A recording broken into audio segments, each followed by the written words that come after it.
After 8 miserable years, our military heroes can no longer afford this Prime Minister. This NDP Liberal government keeps driving troop morale down and their costs up. A recently leaked report stated, increasingly members will release from the Canadian Forces rather than relocate to an area they cannot afford or taking a loss on an existing home. The Canadian Armed Forces are in a crisis and are short 16,000 people, but these Liberals are pushing people away and making things worse. Why is the Prime Minister destroying our military? The Honourable Parliamentary Secretary. Mr. Speaker, before I start, I just want to recognize that today we remember Adjuzant Patrice Vincent, who lost his life in 2014. Of the honourable member, I would like to say that, when you think about the housing situation, just last year in our fiscal update, we put $55 million towards the support in residential housing for our CAF member.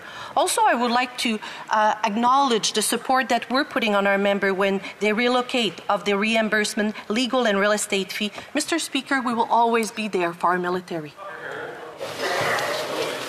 Député de Selkirk Interlake Eastmain. Well, Mr. Speaker, the Prime Minister is actually repeating Liberal history known as the Decade of Darkness. Soldiers and their families back then were forced to use food banks. There were slashes to training programs. They operated on old equipment and were sent to Afghanistan without proper boots or uniforms. And now this month the headlines read, soldiers asking for donations to help with housing and food costs. Canadian Forces personnel leaving the ranks over lack of affordable housing. Canada looking to cut $1 billion from the national defence budget.